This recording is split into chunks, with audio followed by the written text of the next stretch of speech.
ರೇಣುಕಾಸ್ವಾಮಿ ಕೊಲೆ ಕೇಸ್ನಲ್ಲಿ ಸಾಕ್ಷಿ ವಿಚಾರಣೆ ವಿಳಂಬ ಆಗುತ್ತಿದೆ ಎಂದು ನಟ ದರ್ಶನ್ ಅವರು ಆರೋಪಿಸಿದರು. ಇದೇ ಕಾರಣ ನೀಡಿ ಸುಪ್ರೀಂ ಕೋರ್ಟ್ನಲ್ಲಿ ಜಾಮೀನು ಅರ್ಜಿ ಕೂಡ ಸಲ್ಲಿಕೆ ಮಾಡಿದರು. ಇದೇ ವೇಳೆ ಅವರು ಸುದೀರ್ಘ ಜೈಲುವಾಸದಿಂದ ಜೀವನೋಪಾಯಕ್ಕೂ ಸಮಸ್ಯೆ ಆಗುತ್ತಿದೆ ಎಂದು ಆರೋಪಿಸಿದರು.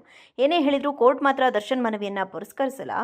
ಮುಂದಿನ 1 ವರ್ಷ ದರ್ಶನ್ ಜಾಮೀನು ಕೇಳುವಂತಿಲ್ಲ ಎಂದು ಕೋರ್ಟ್ ಹೇಳಿದೆ. ಇದರಿಂದ ದರ್ಶನ್ ವೃತ್ತಿ ಜೀವನಕ್ಕೆ ಸಂಕಷ್ಟ ಎದುರಾಗದೆ ಜಾಮೀನು ಅರ್ಜಿ ವಿಳಂಬ ಆಗುತ್ತಿದೆ ಎಂದು ಹೇಳುವುದರ ಜೊತೆಗೆ ತಮ್ಮ ಸಿನಿಮಾಗಳ ಬಗ್ಗೆಯೂ ಸ್ಪಷ್ಟವಾಗಿ ಬರೆದಿದ್ದರು. ಜಾಮೀನು ಅರ್ಜಿಯಲ್ಲಿ ದರ್ಶನ್ ಅವರು ತಮ್ಮ ವೃತ್ತಿ ಜೀವನದ ಸಂಕಷ್ಟಗಳನ್ನು ಎಳೆ ಎಳೆಯಾಗಿ ಬಿಚ್ಚಿಟ್ಟಿದ್ದರು. ನಾನು ಪ್ರತಿ ವರ್ಷ ಸರಾಸರಿ 2 ರಿಂದ 3 ಸಿನಿಮಾಗಳನ್ನು ಮಾಡುತ್ತಿದ್ದೆ.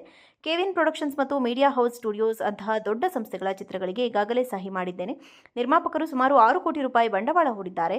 ಸುದೀರ್ಘ ಜೈಲುವಾಸವು ನನ್ನ ಸಿನಿಮಾ ಭವಿಷ್ಯಕ್ಕೆ ಮರಣಗಂಟೆಯಾಗಲಿದೆ ಎಂದು ಅವರು ಅವಲತ್ತುಕೊಂಡಿದ್ದರು. ಆದರೆ ಕೋರ್ಟ್ ಈ ವಾದವನ್ನು ಪುರಸ್ಕರಿಸಿಲ್ಲ. ರೇಣುಕಾಸ್ವಾಮಿ ಕೊಲೆ ಕೇಸ್ನಲ್ಲಿ ಸಾಕ್ಷಿ ವಿಚಾರಣೆ ವಿಳಂಬ ಆಗುತ್ತಿದೆ ಎಂದು ನಟ ದರ್ಶನ್ ಅವರು ಆರೋಪಿಸಿದರು. ಇದೇ ಕಾರಣ ನೀಡಿ ಸುಪ್ರೀಂ ಕೋರ್ಟ್ನಲ್ಲಿ ಜಾಮೀನು ಅರ್ಜಿ ಕೂಡ ಸಲ್ಲಿಕೆ ಮಾಡಿದರು. ಇದೇ ವೇಳೆ ಅವರು ಸುದೀರ್ಘ ಜೈಲುವಾಸದಿಂದ ಜೀವನೋಪಾಯಕ್ಕೂ ಸಮಸ್ಯೆ ಆಗುತ್ತಿದೆ ಎಂದು ಆರೋಪಿಸಿದರು. ಏನೇ ಹೇಳಿದರೂ ಕೋರ್ಟ್ ಮಾತ್ರ ದರ್ಶನ್ ಮನವಿಯನ್ನ ಪುರಸ್ಕರಿಸಲ್ಲ. ಮುಂದಿನ 1 ವರ್ಷ ದರ್ಶನ್ ಜಾಮೀನು ಕೇಳುವಂತಿಲ್ಲ ಎಂದು ಕೋರ್ಟ್ ಹೇಳಿದೆ. ಇದರಿಂದ ದರ್ಶನ್ ವೃತ್ತಿ ಜೀವನಕ್ಕೆ ಸಂಕಷ್ಟ ಎದುರಾಗದೆ ಜಾಮೀನು ಅರ್ಜಿ ವಿಳಂಬ ಆಗುತ್ತಿದೆ ಎಂದು ಹೇಳುವುದರ ಜೊತೆಗೆ ತಮ್ಮ ಸಿನಿಮಾಗಳ ಬಗ್ಗೆಯೂ ಸ್ಪಷ್ಟವಾಗಿ ಬರೆದಿದ್ದರು. ಜಾಮೀನು ಅರ್ಜಿಯಲ್ಲಿ ದರ್ಶನ್ ಅವರು ತಮ್ಮ ವೃತ್ತಿ ಜೀವನದ ಸಂಕಷ್ಟಗಳನ್ನು ಎಳೆ ಎಳೆಯಾಗಿ ಬಿಚ್ಚಿಟ್ಟಿದ್ದರು. ನಾನು ಪ್ರತಿ ವರ್ಷ ಸರಾಸರಿ 2 ರಿಂದ 3 ಸಿನಿಮಾಗಳನ್ನು ಮಾಡುತ್ತಿದ್ದೆ. ಕೆವಿನ್ ಪ್ರೊಡಕ್ಷನ್ಸ್ ಮತ್ತು ಮೀಡಿಯಾ ಹೌಸ್ ಸ್ಟುಡಿಯೋಸ್ ಅಂತಹ ದೊಡ್ಡ ಸಂಸ್ಥೆಗಳ ಚಿತ್ರಗಳಿಗೆ ಈಗಾಗಲೇ ಸಹಿ ಮಾಡಿದ್ದೇನೆ. ನಿರ್ಮಾಪಕರು ಸುಮಾರು 6 ಕೋಟಿ ರೂಪಾಯಿ ಬಂಡವಾಳ ಹೂಡಿದ್ದಾರೆ. ಸುದೀರ್ಘ ಜೈಲುವಾಸವು ನನ್ನ ಸಿನಿಮಾ ಭವಿಷ್ಯಕ್ಕೆ ಮರಣಗಂಟೆಯಾಗಲಿದೆ ಎಂದು ಅವರು ಅವಲತ್ತುಕೊಂಡಿದ್ದರು. ಆದರೆ ಕೋರ್ಟ್ ಈ ವಾದವನ್ನು ಪುರಸ್ಕರಿಸಿಲ್ಲ. ರೇಣುಕಾಸ್ವಾಮಿ ಕೊಲೆ ಕೇಸ್ನಲ್ಲಿ ಸಾಕ್ಷಿ ವಿಚಾರಣೆ ವಿಳಂಬ ಆಗುತ್ತಿದೆ ಎಂದು ನಟ ದರ್ಶನ್ ಅವರು ಆರೋಪಿಸಿದರು. ಇದೇ ಕಾರಣ ನೀಡಿ ಸುಪ್ರೀಂ ಕೋರ್ಟ್ನಲ್ಲಿ ಜಾಮೀನು ಅರ್ಜಿ ಕೂಡ ಸಲ್ಲಿಕೆ ಮಾಡಿದರು. ಇದೇ ವೇಳೆ ಅವರು ಸುದೀರ್ಘ ಜೈಲುವಾಸದಿಂದ ಜೀವನೋಪಾಯಕ್ಕೂ ಸಮಸ್ಯೆ ಆಗುತ್ತಿದೆ ಎಂದು ಆರೋಪಿಸಿದರು. ಏನೇ ಹೇಳಿದರೂ ಕೋರ್ಟ್ ಮಾತ್ರ ದರ್ಶನ್ ಮನವಿಯನ್ನ ಪುರಸ್ಕರಿಸಲ್ಲ. ಮುಂದಿನ 1 ವರ್ಷ ದರ್ಶನ್ ಜಾಮೀನು ಕೇಳುವಂತಿಲ್ಲ ಎಂದು ಕೋರ್ಟ್ ಹೇಳಿದೆ. ಇದರಿಂದ ದರ್ಶನ್ ವೃತ್ತಿ ಜೀವನಕ್ಕೆ ಸಂಕಷ್ಟ ಎದುರಾಗದೆ ಜಾಮೀನು ಅರ್ಜಿ ವಿಳಂಬ ಆಗುತ್ತಿದೆ ಎಂದು ಹೇಳುವುದರ ಜೊತೆಗೆ ತಮ್ಮ ಸಿನಿಮಾಗಳ ಬಗ್ಗೆಯೂ ಸ್ಪಷ್ಟವಾಗಿ ಬರೆದಿದ್ದರು.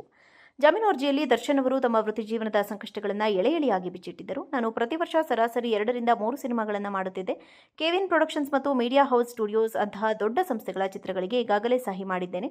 ನಿರ್ಮಾಪಕರು ಸುಮಾರು 6 ಕೋಟಿ ರೂಪಾಯಿ ಬಂಡವಾಳ ಹೂಡಿದ್ದಾರೆ. ಸುದೀರ್ಘ ಜೈಲುವಾಸವು ನನ್ನ ಸಿನಿಮಾ ಭವಿಷ್ಯಕ್ಕೆ ಮರಣಗಂಟೆಯಾಗಲಿದೆ ಎಂದು ಅವರು ಅವಲತ್ತುಕೊಂಡಿದ್ದರು. ಆದರೆ ಕೋರ್ಟ್ ಈ ವಾದವನ್ನು ಪುರಸ್ಕರಿಸಿಲ್ಲ.